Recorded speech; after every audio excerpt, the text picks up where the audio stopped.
Hello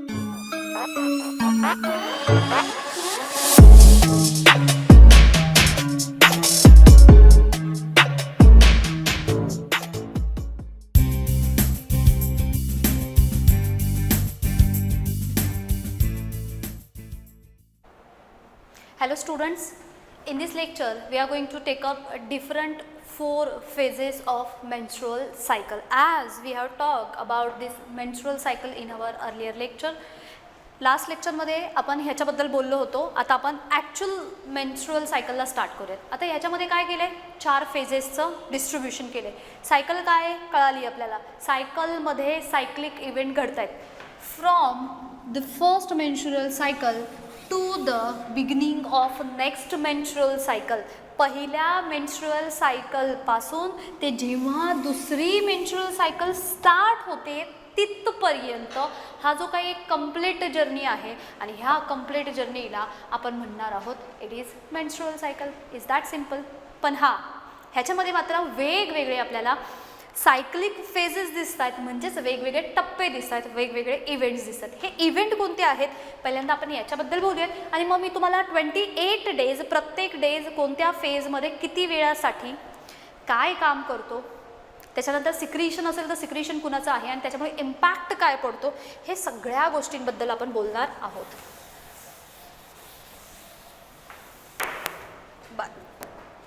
So here we'll consider the menstrual cycle phase. Menstrual cycle phase. करूया start आपण. The first phase is menstrual phase. This phase is one of the phase of this menstrual cycle. आता ही जी phase असते menstrual phase, that means in this phase there is a bleeding through वजायना. It causes bleeding through वजायना. It last for 4 to 5 days. 4 to 5 days. आणि जर एक and average जर consider केले किंवा हे 5 days असे सांगितले जातात, ॲन एव्हरेज 3 to 7 days असं सुद्धा असू शकतं. It is not necessarily every female last this phase for 5 days only or 4 days only. आता हे प्रत्येक फिमेलमध्ये वेगवेगळे असतात. काही फिमेलमध्ये फक्त 3 days मेन्स्ट्रुअल फेज कंप्लीट होते, या इट्स ट्रू. काही फिमेलमध्ये 4 to 5 days 5 दिवसांमध्ये मेन्स्ट्रुअल ब्लड येणं बंद होतं. काही फिमेलमध्ये हे 1 weekपर्यंत चालतं. म्हणजे तुम्हाला एक गोष्ट लक्षात येईल की जर यांचे हे डेज फिक्स नसतील तर आपण जे आत्तापर्यंत म्हणतोय 28 डेजची सायकल, ही 28 डेजची असेल का? नाही.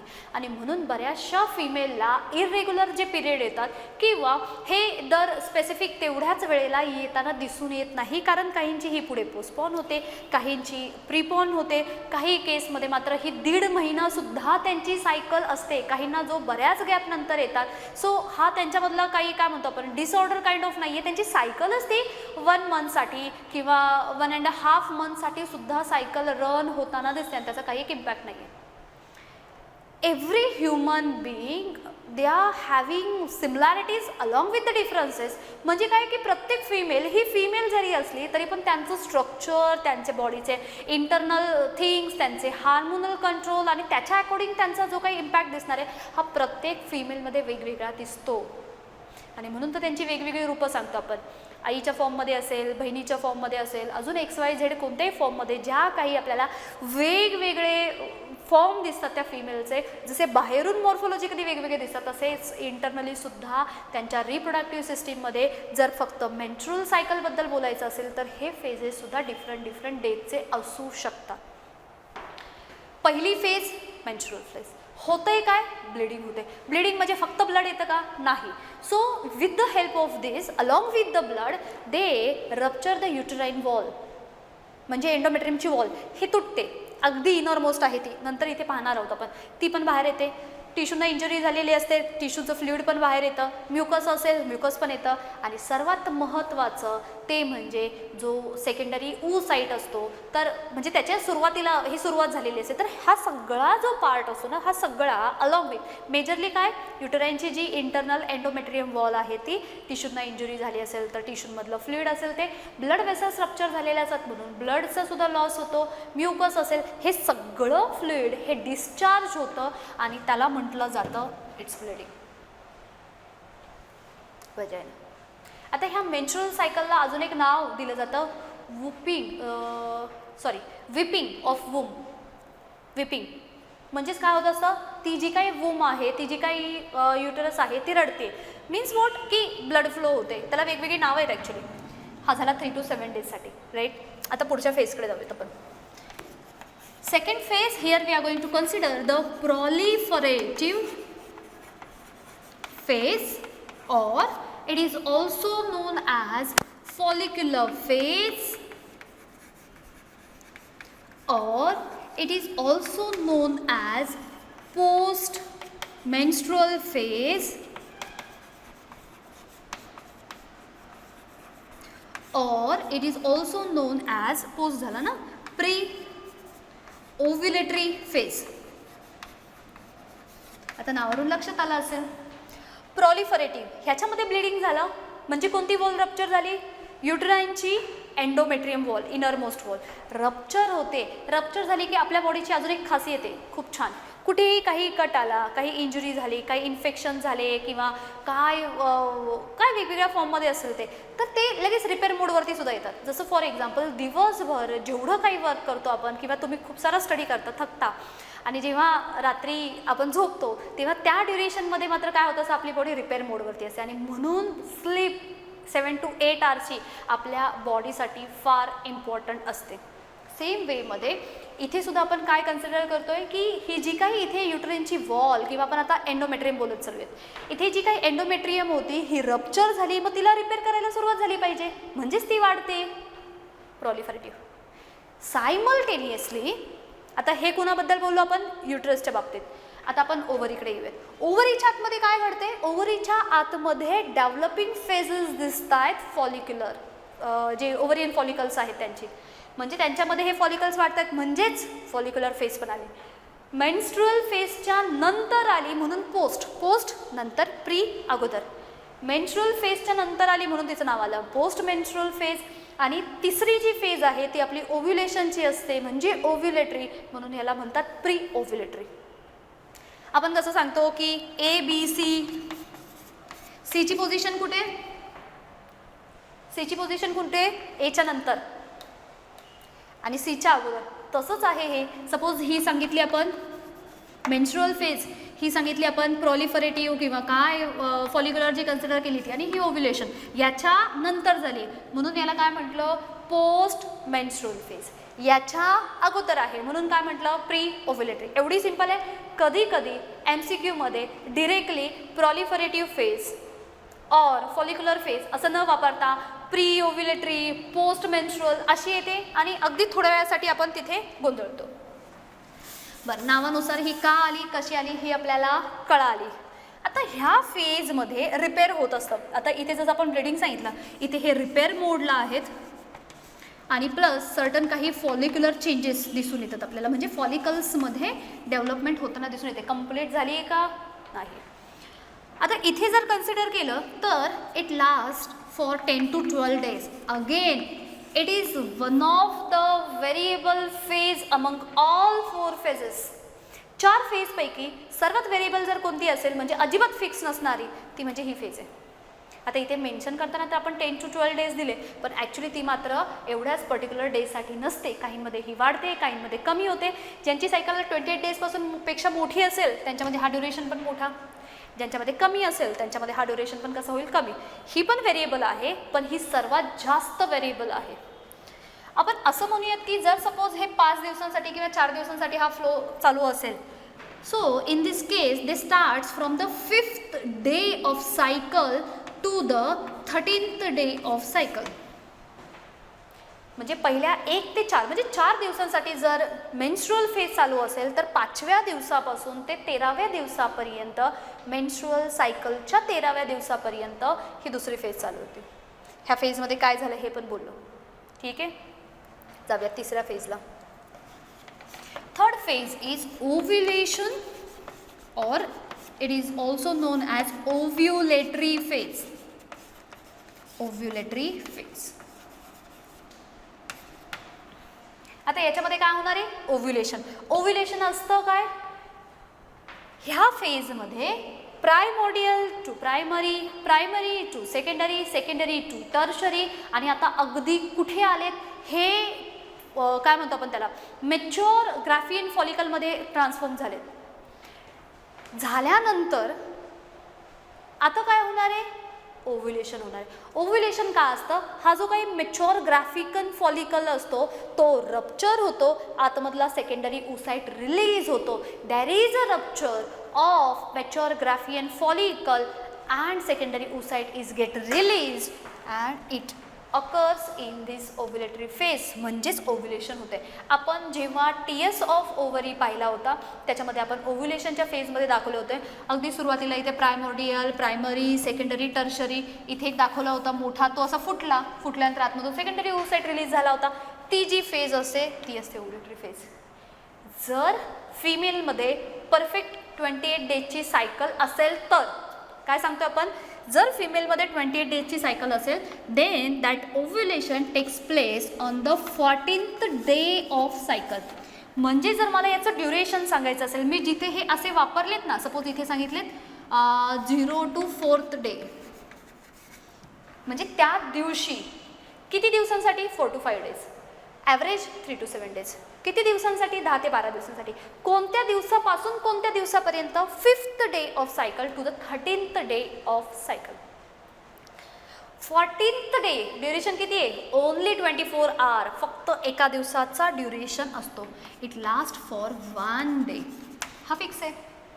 पण हा 14th डे आहे का? असं नाही आहे. फॉर एक्झाम्पल सपोज आता आपण हे तर असं घेणारच आहोत. बरं, फेजेसच्या वेळेस आपण परत एकदा पाहू. मला इथे बोलायचं आहे की जर सपोज 28 डेजची सायकल असेल तर ओव्ह्युलेशन कोणत्या दिवशी होईल. जर सपोज 35 डेजची सायकल घेतली तर ओव्ह्युलेशन कोणत्या दिवशी होईल. 31 डेजची जर सायकल घेतली तर ओव्ह्युलेशन कोणत्या दिवशी होईल एक्झॅक्ट तिथे बोलूयात आपण. फेज कळाली, होणार काय? ओव्ह्युलेशन होत आहे. पाहिजे तर मेन्शन करूयात. ह्या फेजमध्ये काय घडलं आहे? ओव्ह्युलेशन. कोणत्या दिवशी? 14व्या दिवशी. किती दिवस चालते? 1 डे चालते फक्त. येऊयात आपल्या 4thला. आणि 4th वन जी आहे तिला म्हटलं जातं सिक्रीटरी फेज और it is also known as luteal phase. ठीक आहे. आता सिक्रेटरी फेज आहे म्हणजे याच्यामध्ये काय होतं? याच्यामध्ये आपण असं सांगितलं होतं की रप्चर झाल्यानंतर आता जो रिमेनिंग पार्ट होता, कुणाचा रिमेनिंग पार्ट होता? मॅच्युअर ग्राफियन फॉलिकलचा. हा सर्व पार्ट हा कन्वर्ट होतो कॉर्पस ल्युटियममध्ये under the influence of luteinizing hormone. मग आता हा जेव्हा त्याच्यामध्ये कन्वर्ट होतो तेव्हा तो जो काही कॉर्पस ल्युटियम असतो तो इस्ट्रोजेन, प्रोजेस्टिरॉन आणि इनहिबिन सिक्रेट करायला स्टार्ट करतात, म्हणून सिक्रेटरी फेज. ल्युटिनायझिंग हार्मोनचा रोल आहे म्हणजे शिल्लक राहिलेला मॅच्युअर ग्राफियन फॉलिकलचा जो पार्ट होता त्याचं कन्व्हर्जन होते कॉर्पस ल्युटियममध्ये, म्हणून नाव आलं ल्युटियल फेज. अंदाज येतोय प्रत्येक फेजमध्ये काय होतंय? अजून पुढच्या 2 लेक्चरमध्ये आपण ह्याच्याबद्दलच डिटेलमध्ये बोलणार आहोत जेणेकरून तुम्हाला हा टॉपिक पूर्ण परफेक्ट लक्षात राहील. बरं, आता ही किती दिवसांसाठी चालते? फिक्स आहे. It almost text place from 15th day of cycle to the 28th day of cycle. म्हणजे ह्यांचा ड्युरेशन किती आहे माहिती आहे? 14 डेज फिक्स्ड. 14 डेज. मी काय काय सांगते प्रत्येक गोष्टीकडे लक्ष द्या. मी सगळं एकदम खिचडी नाही केली आज, कारण आपल्याला याच्यामध्ये भरपूर बोलायचं आहे. टप्प्याटप्प्याने चाललो आहे. पहिल्यांदा आपले हे 4 फेजेस लर्न झाले पाहिजेत. मेन्स्ट्रुअल सायकलमधले 4 फेजेस, 4 महत्त्वाचे फेजेस कोणते? काही नाही तर जस्ट फक्त ह्या फेजेसचा सिक्वेन्ससुद्धा विचारला जातो MCQमध्ये. The correct sequence of menstrual cyclic phases. मग हे माहिती असलं पाहिजे. पहिल्यांदा सिक्रेट होईल का? नाही होणार. पहिल्यांदा ओव्युलेशन होऊन मग मेन्स्ट्रुअल होईल का? नाही होणार. हे सायक्लिक फेजेस एवढ्यासाठी मेन्शन केले की पहिल्यांदा मेन्स्ट्रुअल फेज असेल तर पहिल्यांदा तो मेन्स्ट्रुअल फेजच झाला पाहिजे. देन त्याच्यानंतर प्रॉलिफरेटिव्ह असेल किंवा आपण त्याला फॉलिक्युलर सांगितलं आहे. तिसरा सांगितला आहे ओव्युलेटरी फेज आणि चौथा सांगितलं आपण it is secretory or the luteal phase. हे असेच ह्याच टप्प्याने झाले पाहिजेत. मग पहिल्या टप्प्यामध्ये आपण काय केलं? मेन्स्ट्रुअल सायकलचे 4 फेजेस लर्न झाले तुमचे. पहिला होता मेन्स्ट्रुअल फेज, दुसरा होता प्रॉलिफरेटिव्ह ऑर फॉलिक्युलर फेज, तिसरा होता ovulatory phase and fourth one is it is secretory or the luteal phase. Finish. आता पुढच्या टप्प्यामध्ये जाऊन पाहूयात की हे किती दिवसांसाठी असतात. मेन्स्ट्रुअल फेज किती दिवसांसाठी आहे? 4 to 5 days. 3 दिवसांची असेल, 4 दिवसांची असेल, 5 daysची असेल, 7 daysची असेल, काही अजून एक्स्ट्रीमली 8 daysला सुद्धा जातं, व्हॅरी होते. 4 फेजपैकी कोणत्या 2 फेजेस ह्या व्हेरिएबल फॉर्ममध्ये असतात? व्हेरिएबल फॉर्म म्हणजे ते फिक्स नाही सांगू शकत. 2 दिवस फक्त ती फेज असेल, 3 दिवस असेल, 10 दिवस असेल, 15 दिवस असेल, नाही सांगू शकत. त्या पहिल्या 2 फेज आहेत. आणि सर्वात out of this all 4 phases the most variable phase is second one proliferative phase. तिच्याबद्दल तर सांगूच शकत नाही आपण. आता आपण ड्युरेशनकडे आलोय. फेज लर्न झाल्यात, ड्युरेशनकडे आलोय. पहिली 4 to 5 days, दुसरी 10 to 12 days, व्हेरी आहे त्याच्यामुळे हे नंबर चेंज होऊ शकतात. तिसरी 1 day म्हणजे फर्टिलायझेशनसाठी एका दिवसाचा संपूर्ण वेळ असतो. कसा? पुढे पाहणार आहोत. ह्या एका दिवसांमध्ये फर्टिलायझेशन होण्याचे चान्सेस असतात. त्याच्यानंतर पुढच्या डेजमध्ये म्हणजे जी शेवटची होती ती सिक्रेटरी फेज, ही मात्र 2 वीकची असते. परफेक्टली कन्फर्म असते. ही कन्फर्म आहे. याच्यानुसार ओव्युलेशनचा डे काढला जातो, केव्हा ओव्युलेट होते आणि एकदा का कोणत्या डेला ओव्युलेट होते हे जर समजलं तर ह्यांच्यापासून मोस्ट फर्टाईल डेज कॅल्क्युलेट केले जातात. आता आजकाल कोणीही एवढं डिटेलमध्ये करत बसत नाही. डायरेक्ट ओव्युलेशनचा कॅल्क्युलेटर येतो, ओव्युलेटरी कॅल्क्युलेटर म्हणून एक छोटासा ॲप येतो. त्याच्यामध्ये तुम्ही तुमचे डेज सांगितले किंवा त्याचं तुमची किती दिवसांसाठी सायकल आहे ती मेन्शन केली की आपोआप कॅल्क्युलेट होऊन येतात. ज्या कपलला बेबीज होण्यासाठी प्रॉब्लेम असतात, कन्सीव्ह करण्यासाठी प्रॉब्लेम असतात, त्यांच्यासाठी मोस्ट फर्टाईल डेज हे इम्पॉर्टंट सांगितले जातात. याच्यावरती नीटमध्ये क्वेश्चन्स येतात, त्याच्यामुळे आपला फोकस तिथे असला पाहिजे. आता एकदा त्याच्याबद्दल बोलूयात. त्याच्यानंतर प्रत्येक फेजमध्ये काय काय घडतंय हे ॲक्च्युअल फिमेल रिप्रोडक्टिव्ह सिस्टीम आपली अशी, त्याच्यामध्ये काय होतं आहे डायग्राम काढून त्या फेजेसबद्दल बोलूयात आणि मग आपण आपल्या ग्राफिकल रिप्रेझेंटेशनकडे जाऊयात. म्हणजे हळूहळू स्लोली 1 by 1 आपण ह्या मेन्स्ट्रुअल सायकलला समजून घ्यायला प्रयत्न करतोय. बरं, आता आपण काय सांगितलं आहे, हे जे सायक्लिक आहेत ना ह्या सायकलबद्दल बोलते. आता ही सायकल ॲक्च्युली अशी असायला पाहिजे. आता जेवढ्या जमतील तेवढ्या वेमध्ये आपण कन्सिडर करूयात. इथून स्टार्ट झाली. सपोज हा जो काही टप्पा आहे हा झाला मेन्स्ट्रुअल फेज. मेन्स्ट्रुअल फेज ही किती होती? 4 to 5 daysसाठी. ठीक आहे. दुसरा जो काही आहे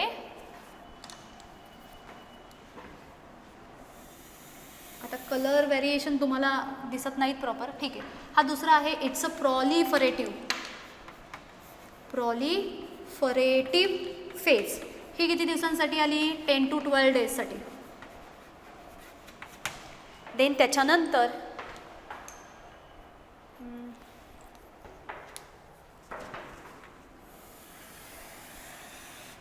हे तिसरी, ह्याला म्हणूयात आपण ओव्युलेटरी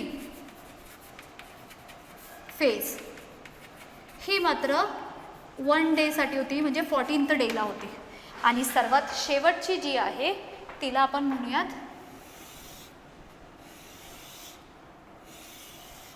ठीक आहे, ही आहे आपली सिक्रेटरी फेज. ही मात्र आपली फिक्स होती, ही असते 14 daysसाठी. ही आहे आपली मेन्स्ट्रुअल सायकल. मेन्स्ट्रुअल सायकल जी सायक्लिक चेंजेस दाखवते. म्हणजेच जर हा पॉईंट कन्सिडर केला, इथून पहिल्यांदा स्टार्ट झालं मेन्स्ट्रुअल फेज, देन त्याच्यानंतर स्टार्ट झाली प्रॉलिफरेटिव्ह फेज, त्याच्यानंतर स्टार्ट झाली आपली ओव्युलेटरी फेज, त्याच्यानंतर आपली सिक्रेटरी फेज जेव्हा संपते तेव्हा परत एकदा दुसरी मेन्स्ट्रुअल सायकल स्टार्ट होते. That means a cycle which shows cyclic events in between the first menstrual cycle to the beginning of next menstrual cycle, and it is called as the menstrual cycle itself. 4 phase कळाल्यात. 1 2 3 4 4 phase लक्षात राहिले. Duration बद्दल बोलूया आपण. 4 ते 5 दिवस, 10 ते 12 दिवस एका दिवसासाठी असतं आणि हे 14 दिवस. आता आपण बघूयात की नक्की ओव्ह्युलेशन कोणत्या दिवशी होतं, कसं होतं, काय होतं याच्याबद्दल थोडंसं बोलूयात. आता इथे किती बसतील किती नाही अंदाज नाही आहे आपल्याला. सपोज इथून आपण कन्सिडर केलं 1 2 3 4 5 6 7 8 9 10 11 12 13 हा झाला 14. इथे 15 लिहिते डॅश डॅश डॅश डॅश करत इथे लिहूयात आपण. हा झाला 25 26 27 28. आता आपल्याला जागा नाही आहे, आपण असं कन्सिडर केलं. हे 28 डेज कन्सिडर केले. हे समजतंय. आता असं समजूयात आपण की एक फिमेल कोणती XYZ कोणती फिमेल कन्सिडर करा, तिला मेन्स्ट्रुअल सायकल स्टार्ट झाली महिन्याच्या पहिल्या दिवशी, पहिल्याच दिवशी स्टार्ट झाली. म्हणजे इथून फर्स्टपासून ते 4 डेजला आपण इथे कन्सिडर केली. इथे आपल्याला मिळाली फर्स्ट फेज. हे दिसतं एवढं छोटंसं. ही इथे फर्स्ट फेज एवढ्या दिवसांसाठी. ओके. देन त्याच्यानंतर जर पहिल्या दिवशी चालू झाली असेल तर हा पुढचा जो काही 5th पासून थोडंसं आपण त्याचा कलर चेंज करूयात.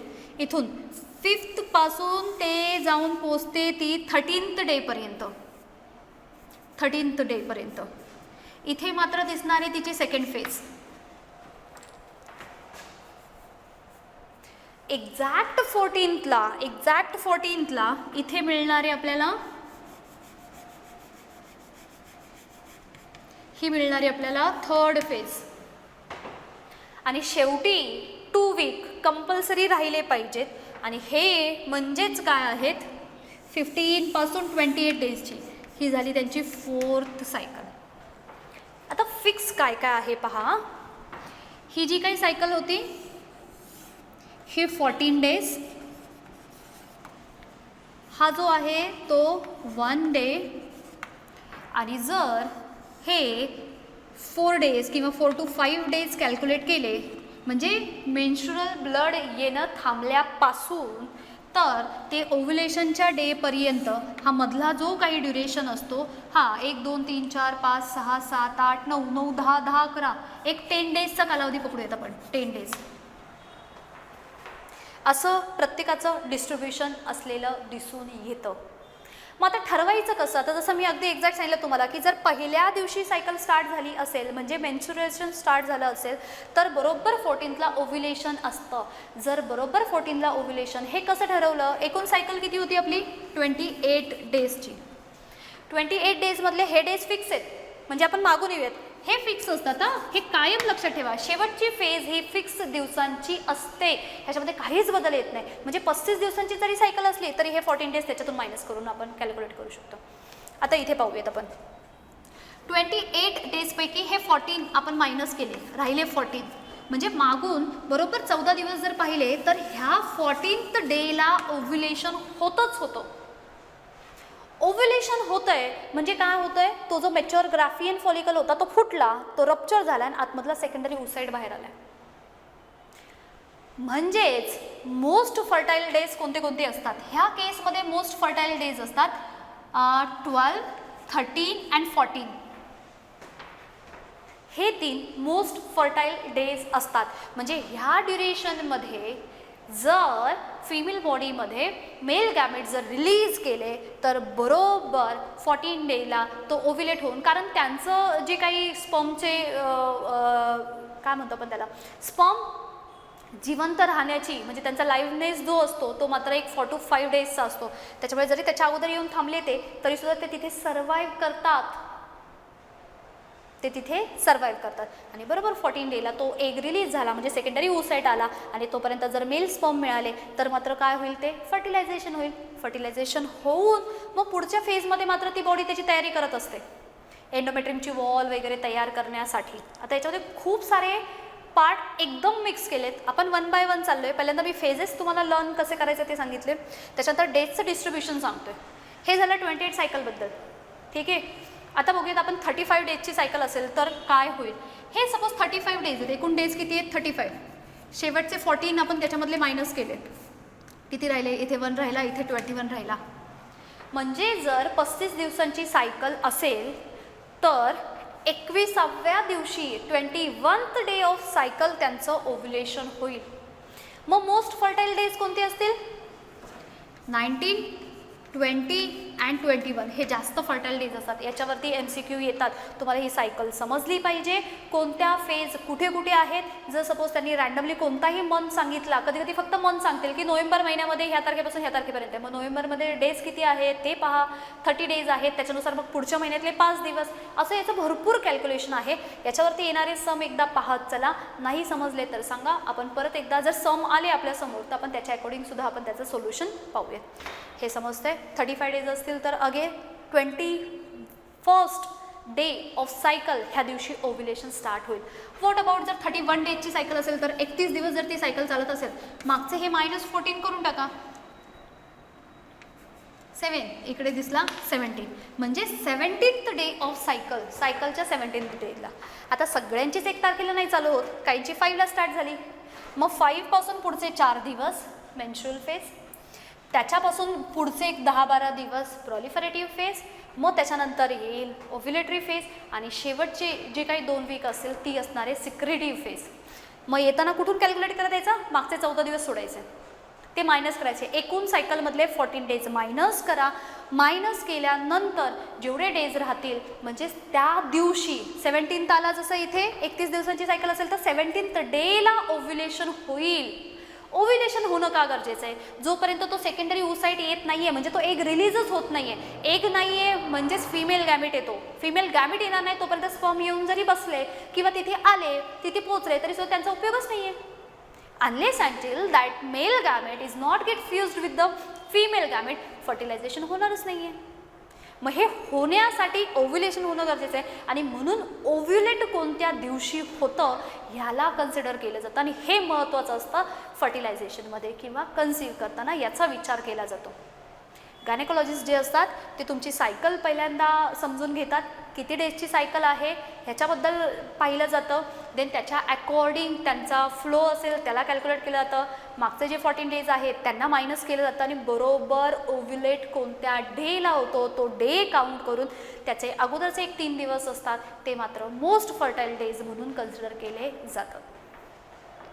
मोस्ट फर्टाईल डेजवरती क्वेश्चन येतो, एवढ्या दिवसांची अमुक अमुक दिवसांची सायकल आहे, ह्याच्यामध्ये कोणत्या दिवशी ओव्युलेट होईल, खाली वेगवेगळे ऑप्शन असतात, ह्याच्यावरती क्वेश्चन येतात, म्हणून आपण इथे असा बराचसा वेळ घालवूया. आता फेज झालं, कोणत्या डेजला ती फेज होते हे झालं. आता बघूयात आपण ह्यांच्यामध्ये काय काय चेंज होत आहेत. ह्या फेजमध्ये काय झालं रे, पहिल्या फेजमध्ये, ह्या पहिल्या फेजमध्ये एंडोमेट्रियमची वॉल होती ती रप्चर झाली. ती इतकी थिन होते, ती जस्ट 1 मिलीमीटर थिकनेसची राहते, एवढी डेलिकेट झालेली असते. मग पुढच्या फेजपासून परत काय होते, ती रिपेअर व्हायला स्टार्ट होते. जर मला एंडोमेट्रियमच्या वॉलबद्दल बोलायचं असेल तर ती रिपेअरला स्टार्ट होते, हळूहळू थिक व्हायला सुरुवात होते. कुठपर्यंत थिक होते, ती near about 3 to 5 millimetre thick होत जाते. आणि प्लस ह्या मधल्या फेजमध्ये फॉलिक्युलर डेव्हलपमेंट दिसून येते. फॉलिक्युलर डेव्हलपमेंट कशी असेल तर सपोज इथेच दाखवूयात आपण फॉलिक्युलर डेव्हलपमेंट. हे छोटे छोटे आपण असे दाखवले होते प्रायमॉर्डियल फॉलिकल्स, राईट. ह्या प्रायमॉर्डियल फॉलिकलपैकी काही फक्त सेकंडरी फॉलिकलमध्ये जातात. त्याच्यामधला तो जो काय असेल किंवा एखादा सिलेक्ट होतो, त्याच्यानंतर ते पुढे जातील, हे अजून टॉल बनतील, त्यांच्या भोवती मेम्ब्रेना ग्रॅन्युलोसा अशा फॉर्ममध्ये येतील. हे झाले होते आपले टर्शरी. टर्शरी नंतर म्हणजे it's a primordial, primary, suppose secondary, secondary नंतर हे टर्शरी फॉर्म होतात, आणि याच्यामध्ये मध्ये कॅव्हिटी फॉर्म व्हायला सुरुवात होते. आता हे सर्व डिटेल आपण याच्या अगोदर कन्सिडर केलेत, त्याच्यामुळे इथे परत एकदा पाहण्याची गरज नाही. देन आता मात्र हा मॅच्युअर ग्राफियन फॉलिकल केव्हा होतो, इथे वरती ह्यांच्या भोवती हा सेकंडरी oocyte आहे मधला, हा मधला सेकंडरी oocyte आहे त्यांच्यामध्ये. त्याच्यानंतर इथे आपल्याला हे असे त्यांचे जे जर्म हील आहेत हे प्रोड्यूस झालेले दिसतात. इथे सुद्धा त्यांच्या आउटर मोस्ट मेम्ब्रेनला थिका एक्सटर्ना, थिका इंटरना हे सगळे प्रेझेंट आहे. हा मॅच्युअर आहे. Then further this mature graphian follicle get rupture आणि रप्चर झाल्यानंतर मात्र इथे ह्या भोवती इथे असं आपल्याला त्यांचा रिमेनिंग पार्ट आहे हा शिल्लक राहिलेला दिसतो आणि आतमधला हा जो काही सेकंडरी oocyte असणारा जो पार्ट आहे ह्याला सुद्धा corona radiata, vitelline membrane through secrete होणारे आणि त्यांचे लेयर हे असतात. हा सेकंडरी oocyte आहे, हा रिलीज होतो ना तो डे असतो ओव्ह्युलेशनचा. हा रिलीज झाला म्हणजे आपला एग रिलीज होतो एव्हरी मंथला, अल्टरनेटिव्ह ओव्हरीमधून रिलीज होतो. जानेवारी हा, फरवरी हा, एप्रिल, मे, जून, जुलै असे होत असतात. हा एग रिलीज होतो म्हणजेच फिमेल गॅमेट आहे आणि बाय दॅट टाईम हा कोणत्या दिवशी येतो 14th. मग हा येईपर्यंत जर सपोज तिथे मेल गॅमेट येऊन पोचले असतील, त्यांचं फ्युजन झालं तर फर्टिलायझेशन होतं आहे ना. फर्टिलायझेशन झालं म्हणजे ह्या पुढच्या डेजमध्ये इम्प्लांटेशन होण्यासाठी ते प्रिपरेशन स्टार्ट करतात. म्हणजे तो जो काही बेबी असेल त्याचं इम्प्लांटेशन युटराईनच्या वॉलवरती होण्यासाठी आता ह्या फेजमध्ये मात्र युटराईनची वॉल अजून थिक होते आणि ती नियर अबाउट 10 मिलीमीटर एवढा थिकनेस दाखवते ह्या शेवटच्या फेजमध्ये. हे समजतंय? आपण आता प्रत्येक फेजमध्ये काय घडतो याच्याबद्दल पाहत होतो. पहिल्या फेजमध्ये काय झालं, युटराईनची जी वॉल होती ती रप्चर. दुसऱ्या फेजमध्ये हे असे जे काही फॉलिक्युलर डेव्हलपमेंट आहे, ओव्हरियन फॉलिकलचे डेव्हलपमेंट, हे डेव्हलपमेंट चाललेत. प्लस जी एंडोमेट्रियमची वॉल ही रप्चर झाली होती, थिन झाली होती, ही हळूहळू फॉर्म व्हायला सुरुवात होते. इथे 1 मिलीमीटर थिकनेसची असेल तर सेकंड फेजमध्ये 3 to 5 मिलीमीटरच्या थिकनेसपर्यंत जाऊन पोचली. ह्या केसमध्ये काय झालं आहे, शेवटची जी फेज थर्ड वन जी फेज होती तिथे ओव्ह्युलेशन परफॉर्म झालं आहे. ओव्ह्युलेशन म्हणजे सेकंडरी oocyte रिलीज होते आणि लास्ट हे जे सिक्रेटरी फेज आहेत हे वेगवेगळे सिक्रिशन करून म्हणजे काय काय झालं, हा जो शिल्लक राहिलेला पार्ट आहे it get converted into the corpus luteum and that corpus luteum is further going to convert into the corpus albicans. But केव्हा, हा जेव्हा 14 days होता तेव्हा, तोपर्यंत हा कॉर्पस ल्युटियममध्ये असतो. कॉर्पस ल्युटियम मग सिक्रिशन करायला स्टार्ट करतो. प्रोजेस्टिरॉनचं सिक्रिशन, इस्ट्रोजेनचं सिक्रिशन, सर्टन इनहिबिन असतील त्यांचं सिक्रिशन, हे सिक्रिशन करतात. युटराईनच्या ज्या वॉल असतात ह्या मॉडिफिकेशनच्या किंवा रिपेरिंगच्या फेजमध्ये असतात. युटराईन ग्लॅन्ड, युटराईन वॉल ह्या सिक्रिशन स्टार्ट करतात. म्हणून शेवटची फेज सेक्रेटरी फेज. ह्यांचं डिस्ट्रीब्युशन अशा पद्धतीने आपण दाखवते. आता आपण हे फिमेल रिप्रोडक्टिव्ह सिस्टीमकडे येऊयात. हे 4 फेजेस कळाल्यात, त्यांचे ड्युरेशन कळाले, कोणत्या डेपासून कोणत्या डेपर्यंत ती फेज रन होते हे कळालं आहे आणि प्रत्येक फेजमध्ये काय होतं आहे त्याच्याबद्दल सुद्धा आपण पाहिलं. आता एकदा आपण ह्यांचं फिमेल रिप्रोडक्टिव्ह सिस्टीममध्ये डायग्रामॅटिक वे पाहूयात, मग जाऊयात ग्राफकडे. आणि हेच 2-2 फेज करून आपण अगदी डिटेलमध्ये पाहूयात. म्हणजे मेजर मुद्दा जो आपला हार्मोनचा आहे की हार्मोन कोणते रिलीज होतात, कोण कुणाला स्टिम्युलेट करतो, त्याच्यामुळे काय चेंजेस होतात, ह्याला आपण काय केलं थोडंसं नंतर ठेवलं स्टँड बायसाठी. कारण हे अगोदरच एवढं सगळं जम्बलिंग झालं तर पूर्ण मेन्स्ट्रुअल सायकल उडून जाईल. आठवते ही आपली सायकल म्हणजेच कोण, सायकल इन द सेन्स ही आहे आपली फिमेल रिप्रोडक्टिव्ह सिस्टीम. बुल काढायचं एक, हे त्याचे दोन्ही बाजूंना दाखवल्यासारखे, हे झाले फिमरी. आता हे रफ कन्सिडर करतोय, तुम्ही समजून घ्या. हा जो पार्ट होता हा काहीसा असा फॉर्ममध्ये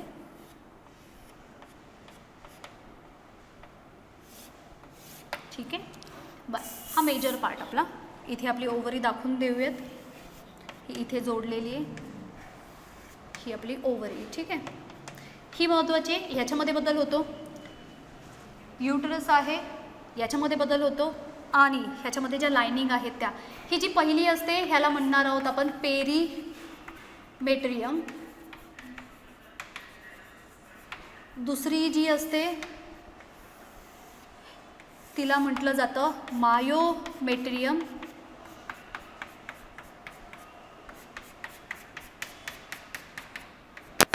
मायोमेट्रियम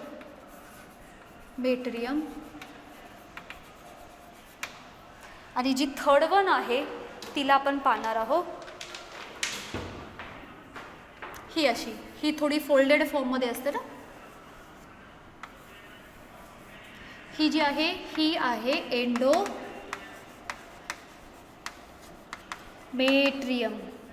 मी फक्त हार्मोनचा पार्ट शेवटी ठेवला आहे आपल्याला हे समजावं म्हणून. आता परत 4 फेजेसकडे जाऊयात आणि ह्या फिमेल रिप्रोडक्टिव्ह सिस्टीममध्ये काय काय चेंज दिसतोय ह्याला कन्सिडर करूयात. Female reproductive system. पहिली फेज कोणती होती? आत्तापर्यंत लर्न झालं पाहिजे होतं आपल्याला, मेन्स्ट्रुअल फेज. ह्या पहिल्या फेजमध्ये होतं काय, ही जी काही युटेराइनची वॉल आहे ही झाली रप्चर, म्हणजे ब्रेकडाऊन झाली. रप्चर झाल्यामुळे ती काय करते, त्याच्याशी कनेक्टेड फॉर्ममध्ये असणारे जे ब्लड वेसल्स असतील प्लस ती लेअर आहे ही ब्रेकडाऊन झाल्यामुळे तिथून ब्लड फ्लो चालू होतो. मग जेव्हा हे मेन्स्ट्रुअल ब्लड येतं त्याच्यामध्ये काय काय असतं? ब्लड आहे, टिश्यूंचं फ्लुइड असतं, फ्लुइड, त्याच्यानंतर म्युकस असेल, त्याच्यानंतर एंडोक्राईन, सॉरी नॉट एंडोक्राईन ना, एंडोमेट्रियम. एंडोमेट्रियमच्या ज्या काही लेअर असेल त्या, ह्या सर्व एका फ्लो थ्रू हे सर्व जमा होऊन ही पण हळूहळू रप्चर व्हायला स्टार्ट झाली. इथून पण हे ब्रेकडाऊन झालं, इथून ब्रेकडाऊन झालं, इथून ब्रेकडाऊन झालं. हे सगळं काय होतंय, सर्व्हिस थ्रू, वजायना थ्रू हे बॉडीच्या बाहेर पास होते. सपोज याला आपण वजायना कन्सिडर केलं. मग हा जो काही फर्स्ट फेज आहे ज्याच्यामध्ये menstrual blood or bleeding it comes out through the vagina, ही पहिली फेज आपली. पहिल्या फेजमध्ये काय झालं हे बोललो. आता जाऊया दुसऱ्या फेजमध्ये. दुसऱ्या फेजमध्ये ही वॉल आता तुटून गेली, परत नव्याने तयार व्हायला स्टार्ट होते. अँड बाय दॅट टाईम ह्या ओव्हरीच्या आतमध्ये असे चेंजेस पाहायला मिळतात. कुठपर्यंत जाऊन पोचलेत? प्रायमोडियल फॉलिकलपासून डेव्हलप झाले primary, primary to secondary, secondary to tertiary, आणि मग मात्र ह्यांच्यामध्ये हे जे काही मॅच्युअर ग्राफिन फॉलिकल फॉर्म होतील ती झाली आपली सेकंड फेज. ती मधली जी फेज दाखवायची मला ती आता सध्या टेम्पररी इथे कन्सिडर करून घ्या. सो दुसऱ्या फेजमध्ये काय होतं आहे, प्रॉलिफरेटिव्ह फेजमध्ये और फॉलिक्युलर फेजमध्ये अशा पद्धतीने परफॉर्मन्स असतो. येऊयात तिसऱ्या फेजकडे. तिसरी फेज होती आपली ओव्युलेटरी फेज. ओव्युलेटरी फेजमध्ये काय होतं आहे की ह्या ओव्हरीमधला हा एग रिलीज होतो आहे. एग रिलीज झाल्यानंतर तो कोण कॅप्चर करणार आहे? फिमरी. आपण असं समजूयात की ह्या मंथमध्ये ह्या ओव्हरीमधला हा एग रिलीज झाला आहे. एग रिलीज होतोय म्हणजे नक्की रिलीज कोण होत आहेत? Secondary oocyte. ह्या सेकंडरी ओसाइट ह्या फिमरी थ्रू ते चाललेत पुढे. मग सपोज हा आपण पार्ट कन्सिडर केला, त्याच्यानंतर सपोज त्यांच्या ॲम्प्युला पार्टकडे आलं किंवा सपोज इस्मसकडे आले, तिथून ते आता कुठे येणार आहेत? युटराईनकडे येणार आहेत. हे इकडे चाललेत आणि म्हणून हे केव्हा रिलीज होतात हा ओव्युलेशन महत्त्वाचा असतो. तोपर्यंत म्हणजे त्यांचे फर्टाईल डेज कसे, हा ज्या दिवशी येणार त्याच्या अगोदरच जर सपोज स्पर्म इथून ह्या बाजूने प्रवास करतात, इकडे ट्रॅव्हल करतात, ते काय झाले थ्रू वजायना युटरसकडे गेले, युटरसकडून ते फॉलोपियन ट्यूब थ्रू ते इकडे चाललेत आणि तोपर्यंत रस्त्यात त्यांना कोण भेटणार आहेत? हा रिलीज झालेला आहे.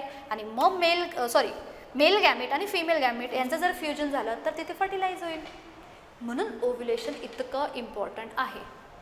एकदा का ओव्युलेशन झालं की ओव्युलेशन थ्रू इथून हा एग इथे फॅलोपियन ट्यूब कॅरी करते. कुठे घेऊन जाणार आहे? ती घेऊन जाणार आहे युटरसकडे. जर हे फर्टिलायझेशन झालं नाही, कधीपर्यंत वाट बघतायत? हे 14 डेजपर्यंत वाट बघतात की फर्टिलायझेशन होईल म्हणून किंवा त्यांच्या पुढच्या प्रोसेससाठी. पण ॲक्च्युअल फर्टिलायझेशनसाठी 3 ते 4 दिवस फार महत्त्वाचे असतात, जे ओव्युलेशनच्या अवतीभोवती असतात. आपण तिथे सांगितलं जर सपोज 14 डेला ओव्युलेशन होत असेल तर 18, 19, 20 किंवा 19, 20, 21 हे मोस्ट फर्टाईल डेज आहेत. शेवटच्या केसमध्ये जेव्हा सिक्रेटरी फेज असतात तेव्हा जर सपोज फर्टिलायझेशन झालंच नाही तर शिल्लक राहिलेला जो कॉर्पस ल्युटियमचा पार्ट असतो तो कन्वर्ट झाला होता कॉर्पस ॲल्बिकन्समध्ये. आणि कॉर्पस ॲल्बिकन्स जी आहे ती व्हाईट बॉडी ती पूर्णपणे काय होते, जर फर्टिलायझेशन झालं नसेल तर परत तो 14 दिवसांचा पिरियड संपला ना, ह्या पूर्ण पिरियडमध्ये ते वेट करत असतात की फर्टिलायझेशन होईल. फर्टिलायझेशन जर झालं तर त्या एम्ब्रिओला इम्प्लांट करण्यासाठी एंडोमेट्रियमची वॉल परत तयार करतात. एंडोमेट्रियमची वॉल तयार करतात. आणि जर ह्या 14 डेजपर्यंत जर त्यांना असं लक्षात आलं की फर्टिलायझेशन झालं नाही तर ते बिचारे काय करतात, परत ती एंडोमेट्रियमची वॉल रप्चर करतात. ती रप्चर झाली म्हणजे परत पहिली फेज कोणती? Menstrual phase. हे समजतंय का?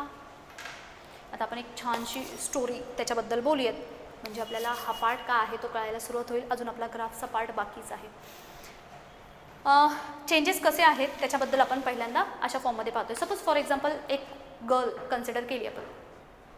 एक girl at the age of प्युबरिटीमध्ये आली. तिच्या बॉडीमध्ये काय काय चेंजेस झाले? पहिल्यांदा ब्रेनमध्ये हायपोथॅलॅमसने काय केलं? सिक्रेशन. कुणाचं? गोनेडोट्रोपिन हार्मोनचं. हा ब्रेन झाला. सपोज हा जो पार्ट आहे याला नाव दिलं आपण हायपोथॅलॅमस. हायपोथॅलॅमसचा पार्ट. इथे खाली ही आपल्याला अशी पिट्युटरी ग्लँड दिसली. हायपोथॅलॅमसने सिक्रेट काय केलं? हायपोथॅलॅमसने सिक्रिएशन केलं गोनॅडोट्रॉपिक हार्मोनचं. फार फार फार महत्त्वाचं आहे ना, गोनॅडोट्रोपिन रिलीजिंग हार्मोन. ह्यांच्या सिक्रिएशनमुळे कोण स्टिम्युलेट झाले? स्टिम्युलेट झाले पिट्युटरी ग्लँड. मग पिट्युटरी ग्लँडनी काय केलं? त्यांनी पुढे जाऊन ह्यांच्यापासून 2 ओव्हरियन हार्मोन रिलीज केले, FSH, LH. हायपोथॅलॅमसचा इम्पॅक्ट कुणाकडे दिसला? पिट्युटरीकडे. मग पिट्युटरीचा इम्पॅक्ट कुणावरती दिसला? ओव्हरीकडे. आणि मग मात्र ह्या ओव्हरींनी काय सिक्रेट केले? ओव्हरींनी सिक्रेट केले इस्ट्रोजेन अँड प्रोजेस्टेरॉन. आणि ह्या इस्ट्रोजेन आणि प्रोजेस्टेरॉन लेवलमुळे हे एवढे सगळे चेंजेस घडले. आणि मग मात्र हे सगळे चेंजेस कुणाशी रिलेटेड दिसतात आपल्याला? युटरसशी रिलेटेड दिसतात. आता ह्या प्रत्येक फेजमध्ये काय होतं इथपर्यंत समजलं आपल्याला. ती जी कुणी बेबी गर्ल असेल ती ॲट द एज ऑफ 30 ब्रेनमध्ये हायपोथॅलॅमसने गोनॅडोट्रोपिन हार्मोनला रिलीज केलं. त्याच्यामुळे पिट्युटरी ग्लँड स्टिम्युलेट झाली. पिट्युटरी ग्लँडनी ओव्हरियन फॉलिकल्सला सिक्रेट केलं, ते होते FSH, LH. फुल फॉर्म नाही सांगणार, आपल्याला माहिती आहे. त्यांनी काय केलं की ओव्हरीला स्टिम्युलेट केलं. ओव्हरीला स्टिम्युलेट केल्यामुळे ओव्हरीपासून इस्ट्रोजन प्रोजेस्टेरॉन हार्मोन आले. ठीक आहे. आता ह्या दोन्हीही हार्मोनमुळे सर्टन काही चेंजेस आपल्याला फिमेल बॉडीमध्ये दिसतात. चेंजेस काय आहेत त्यांच्याकडे येऊयात. आता आपण थोडंसं स्टोरी काइंड ऑफ इथे कन्सिडर करतोय.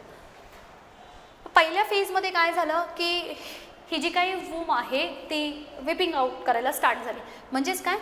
ब्लिडिंग करायला स्टार्ट झाली. पहिली फेज होती. ह्या पहिल्या 4 दिवसांमध्ये फर्टिलायझेशन झालेलंच नव्हतं, त्याच्यामुळे काय झालं? त्यांनी ब्लिडिंगला स्टार्ट केली. दुसऱ्या फेजमध्ये त्यांनी काय केलं? फॉलिक्युलर डेव्हलपमेंट स्टार्ट केली. त्या फिमेल बॉडीमध्ये ही फॉलिक्युलर डेव्हलपमेंट स्टार्ट झाली. त्याचबरोबर एंडोमेट्रियमची वॉलसुद्धा रिपेअर व्हायला स्टार्ट झाली दुसऱ्या फेजमध्ये. तिसऱ्या फेजमध्ये काय झालं? ओव्ह्युलेशन परफॉर्म व्हायला लागलं. इथपर्यंत आले ना, मॅच्युअर ग्राफियन फॉलिकल बनवले. मग आता काय करणार आहे? ते ओव्ह्युलेशन करणार आहे. ओव्ह्युलेशन केल्यानंतर ते 14 डेज का वेट करतात त्याच्याबद्दल आपण पाहणार आहोत. ओव्ह्युलेशन झालं म्हणजे त्यांनी काय रिलीज केलं? त्यांनी रिलीज केला एग, म्हणजे सेकंडरी ओसाइट. रिलीज केल्यानंतर तो कुठे चालला आहे? फेलोपियन ट्यूबकडे. मग ही जी काही युटेरस आहे किंवा यांची जी वॉल आहे तिला असं वाटतं की फर्टिलायझेशन होईल, कारण हा एग रिलीज झाला आहे. फर्टिलायझेशन केव्हा होईल? जेव्हा मेल गॅमेट जाऊन पोचतील. मेल गॅमेट फिमेल गॅमेट जेव्हा फ्यूज्ड होतील. बेसिकली फर्टिलायझेशन साईट कुठे सांगितली आपण? ॲम्प्युलर रिजन सांगितलं आहे. ॲम्प्युलर रिजन इथे फ्यूज झाल्यानंतर तो जो काही एम्ब्रिओ असेल त्याला त्या युटेराईनच्या वॉलवरती जाऊन इम्प्लांट होणं गरजेचं आहे ना. मग ही जी काही युटेराईनची वॉल आहे त्यांना असं वाटत असतं की आता जर सपोज तो फ्यूज झालेला जो काही एम्ब्रिओ असेल त्याला जर इम्प्लांट करायचं असेल तर इम्प्लांट करण्यासाठी जागा हवी. मग सर्वात इनरमोस्ट लेअर कोणता होता? एंडोमेट्रियमचा लेअर. मग ते परत नव्याने म्हणजे सुरुवात झालेली असते पण थिक असा लेअर तयार करायला सुरुवात करतात. थिक लेअर तयार करायला सुरुवात केली. हे जी काही लेअर तयार केला, आता हा 10 mm एवढा थिकनेसचा लेअर तयार झाला. हा लेअर का तयार होतो? जर इन केस ओव्ह्युलेशन नंतर रिलीज झालेला एग जर फर्टिलाइज होऊन फ्यूज झाला तर त्या एम्ब्रिओला प्लेस करण्यासाठी किंवा इम्प्लांटेशनसाठी कोणत्या लेअरची गरज आहे? परत एंडोमेट्रियमची. मग तोपर्यंत हे रेडी करून ठेवतात. आणि त्याचबरोबर एंडोमेट्रियमच्या ज्या काही युटराईन ग्लँड असतात ते सुद्धा सिक्रिशन स्टार्ट करतात, जेणेकरून जर सपोज तिथे त्या एम्ब्रिओचं इम्प्लांटेशन झालं तर त्याला फर्दर ग्रोथसाठी नरिशमेंटसाठी त्यांना काही ना काही सिक्रिशन देणं गरजेचं आहे. हे समजतंय? हे असं 14 डेज चाललेलं असतं त्या युटराईन वॉल बरोबर. आणि जेव्हा त्यांना असं समजतं मग निगेटिव्ह फीडबॅक जातो. याच्यामध्ये 2 फीडबॅक असतात, एक पॉझिटिव्ह फीडबॅक मेकॅनिझम असतो आणि एक निगेटिव्ह फीडबॅक मेकॅनिझम असतो. याला आपण हार्मोनच्या टप्प्यामध्ये पाहणार आहोत. सो 14 डेजपर्यंत ते वाट पाहतात. फर्टिलायझेशनसाठी 1 डे हा सांगितलं आपल्याला, म्हणजे पहिल्यांदा स्पर्म येऊन तिथे थांबलेत, जेव्हा एग रिलीज झाला, जेव्हा जाऊन तो फ्यूज होईल फर्टिलायझेशन होईल. सो 24 आवरमध्ये ओव्ह्युलेशन नंतर, ओव्ह्युलेशन झालं रे झालं की 24 आवरमध्ये फर्टिलायझेशन झालं पाहिजे. देन त्याच्यानंतर जर आपण कन्सिडर केलं तर ही युटेरिनची वॉल ही सर्व तयारी करून ठेवते. जर सपोज तो फर्टिलाइज झाला तर त्या याच्या आतमधला जो काही युटेरिनची वॉल असेल त्याच्यावरती जाऊन इम्प्लांट व्हायला हवा. इम्प्लांट होतोय म्हणजे परत एकदा एंडोमेट्रियम तयार होते. पण जर हे असं झालंच नाही तर परत ते काय होतात, गोनेडोट्रोपिक हार्मोनला निगेटिव्ह फीडबॅक पाठवतात की हे काही येतच नाही आहेत. निगेटिव्ह फीडबॅक गेल्यामुळे काय होतात की जे हार्मोन अगोदर रिलीज झाले होते ह्या वॉलला तयार करण्यासाठी, निगेटिव्ह फीडबॅकमुळे आता काय होतं आहे की ते परत तयार केलेली वॉल ही रप्चर करतात. वॉल रप्चर झाली म्हणजे परत एकदा कुठे आले ते मेन्स्ट्रुअल फेजला. म्हणून सांगितलं जातं एका मेन्स्ट्रुअल फेजपासून, एका सायकलच्या मेन्स्ट्रुअल फेजपासून ती नेक्स्ट सायकलच्या बिगिनिंगपर्यंत म्हणजे पुढच्या मेन्स्ट्रुअल सायकलपर्यंत हा कंप्लीट सायकलिक चेंज म्हणजेच काय आहे, मेन्स्ट्रुअल सायकल. मी अजूनही हार्मोनबद्दल बोललेले नाही आहे. हार्मोनला आपण स्टँड बायवरती ठेवले, तोपर्यंत आपल्याला ह्या सगळ्या गोष्टी समजल्या पाहिजेत. समजतं? 4 फेज कोणत्या? Menstrual phase, proliferative or follicular phase, ovulatory phase, secretory or the luteal phase. Correct. आता मेन्स्ट्रुअल फेज किती दिवसांसाठी होती? 4 to 5 days, average 3 to 7 days. Finish. लक्षात ठेवलं. पण प्रॉलिफरेटिव्ह किंवा जी आपली फॉलिक्युलर फेज आहे ही 10 to 12 डेजसाठी आहे. याच्यामध्ये 2 गोष्टी घडतात. एक म्हणजे जी एंडोमेट्रियम वॉल रप्चर झाली होती ही परत एकदा डेव्हलप व्हायला स्टार्ट होते. इथे 1 mm थिकनेस होता, इथे 3 to 5 mm थिकनेस. दुसरी महत्त्वाची गोष्ट काय झाली की फॉलिक्युलर आहेत म्हणजेच ओव्हरियन फॉलिकलची डेव्हलपमेंट दिसते. म्हणजे प्रायमोडियल फॉलिकलपासून कुठे जाऊन पोचले हे जाऊन पोचले मॅच्युअर ग्राफिन फॉलिकल. हे दुसऱ्या फेजमध्ये घडलं. तिसऱ्या फेजमध्ये काय घडलं आपल्याला? तिसऱ्या फेजमध्ये आपण असं पाहिलं की ओव्ह्युलेशन झालं. ओव्ह्युलेशन झालं म्हणजे काय झालं? हा जो काही मॅच्युअर ग्राफियन फॉलिकल होता याच्यामधला सेकंडरी ओसाइट रिलीज झाला. हा रिलीज होतोय म्हणजेच ॲक्च्युअली फिमेल गॅमिट प्रोड्यूस झाला आहे. आणि आता हा फिमेल गॅमिट काय होणार आहे? हा ट्रॅव्हल करणार आहे कुठून? हा ओव्हरीपासून निघतोय आणि फेलोपियन ट्यूबकडे चालला आहे. म्हणून ओव्ह्युलेशन महत्त्वाचं. आणि मग मात्र शेवटच्या फेजमध्ये त्या युटराईनला असं वाटत असतं की जर आता हे फ्यूज झाले तर त्याच्यासाठीची प्रिपरेशन म्हणून काय करतात ते परत इंटरनली जे काही एंडोमेट्रियमची वॉल असेल तिला फॉर्म करायला स्टार्ट करतात. ग्लँड असतील त्या परत नव्याने डेव्हलप व्हायला स्टार्ट करतात. सर्टन सिक्रिएशन असेल ते सिक्रिएशन व्हायला स्टार्ट करतात. पूर्ण प्रिपरेशन करतात सो दॅट जर फ्यूज झालेला एम्ब्रिओ असेल किंवा झायगोट डेव्हलप झालेला असेल तो जाऊन त्या युटेराईनच्या वॉलवरती इम्प्लांट होईल. होण्यासाठी एंडोमेट्रियमची लेयर आली त्याला होल्ड करून ठेवण्यासाठी, कारण त्याच्यापासून पुढे ते प्लासेंटा डेव्हलप होतात. मदरच्या वूममध्ये त्या बेबीला कॅरी करण्यासाठी जो तो प्लासेंटा आहे ती डेव्हलपमेंट ह्या एंडोमेट्रियमपासून पुढे फॉर्म होताना दिसते.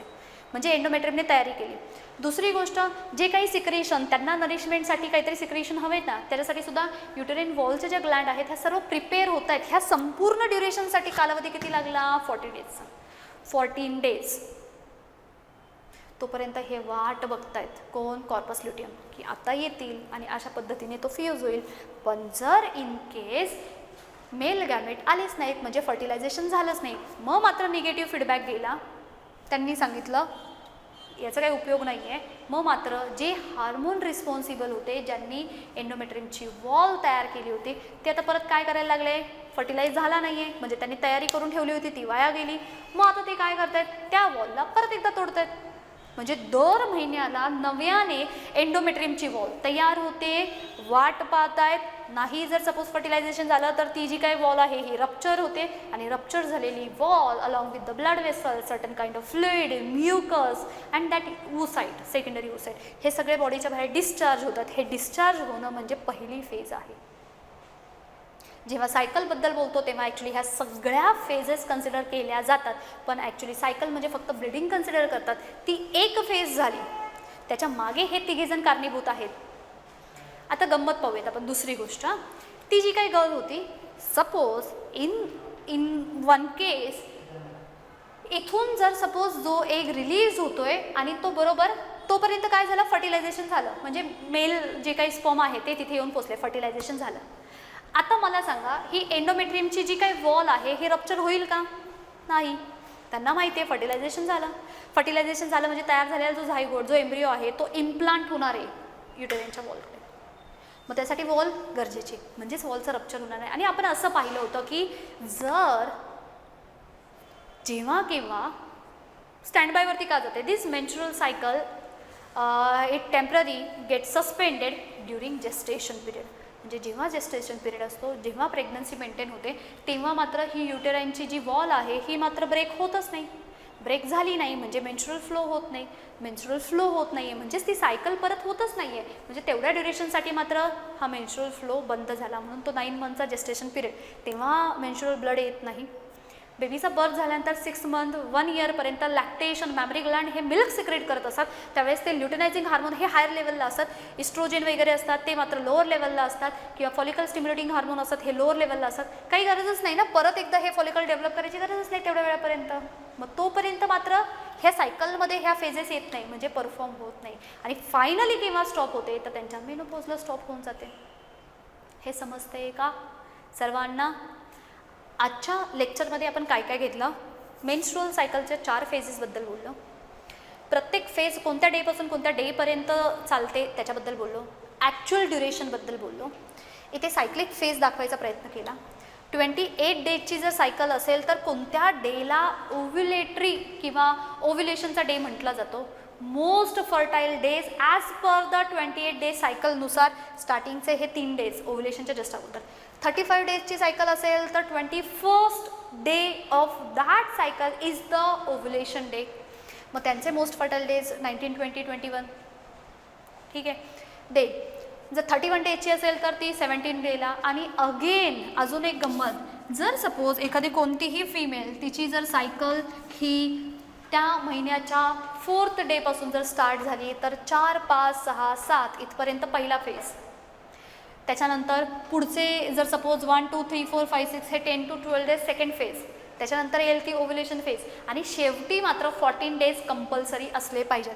कोणत्या डेला चालू होते आणि कधी संपते ह्याच्यासाठी लास्टचे 14 डेज, म्हणजे पहिल्यांदा एक 2 ते 3 महिने ऑब्झर्व करायचं की किती डेज ती सायकल रन होते. 28 डेज आहेत, 30 डेज आहेत, 35 डेज आहेत, 40 डेज आहेत, किती डेजसाठी रन होते. टोटल डेज मिळाल्यानंतर शेवटचे 14 डेज मायनस करा, एक्झॅक्ट ओव्ह्युलेशनचा डे मिळतो. त्याच्या अगोदरचे मोस्ट फर्टाईल डेज असतात. स्टार्टिंगचे 3 to 4, 4 to 5 किती डेज ब्लड फ्लो आहे त्याच्यानुसार फर्स्ट फेज ठरते. आणि मग शिल्लक राहिलेली सेकंड फेज डिफाईन होते, कारण त्याच्यामध्ये एवढे मोठे बदल चालले. आणि म्हणून ही जी काही प्रॉलिफरेटिव्ह फेज आहे it is most or one of the variable phase among the all 4 phases. हा संपूर्ण पार्ट आपण इथे पाहिला. देन आपण हेही समजून घेतलं की नक्की त्या शेवटच्या फेजमध्ये काय होतं. पहिल्या 4 फेजपैकी पहिल्या फेजमध्ये फ्लो आला, दुसऱ्या फेजमध्ये ओव्हरीच्या आतमध्ये बदल दिसले, तिसऱ्या फेजमध्ये ओव्ह्युलेशन झालं म्हणजे एग रिलीज झाला, आणि चौथ्या फेजमध्ये ते असं अज्युम करून चालत आहेत फिमेल बॉडी किंवा त्यांची जे युट्रस आहे तो अज्युम करत चालला आहे की हा जो काही फिमेल गॅमेट आहे हा मेल गॅमेटबरोबर फ्यूज होऊन फर्टिलाइज होईल ह्या अपेक्षेने ते आतमध्ये तयारी करायला स्टार्ट करतात. कशी? एंडोमेट्रियमची वॉल तयार केली, युटेरिनच्या ग्लँड असतील ह्या ग्लँड फॉर्म केल्या, त्यांचं सिक्रिशन स्टार्ट केलं, जेणेकरून फर्टिलाइज झालेला झायगोट एम्ब्रिओ जाऊन इम्प्लांट होईल आणि त्याची पुढची डेव्हलपमेंट स्टार्ट होईल. ह्या एवढा संपूर्ण ड्युरेशन लास्ट 14 डेजचा असतो, तो कन्फर्म असतो. आणि जर हे असं काही झालं नाही तर मात्र काय होतात, परत एकदा बिचारे ते हिरमुसतात आणि ती जी काही एंडोमेट्रियमची वॉल आहे ही परत काय होते, स्वतःहून कोलमडते, म्हणजेच ब्रेकडाऊन होते. ही जी वॉल तुटली म्हणजे परत आपला पहिला डे चालू झाला.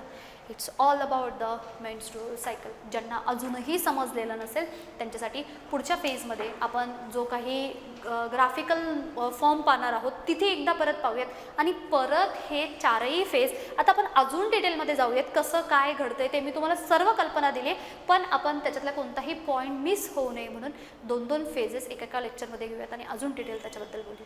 Bye that time thank you.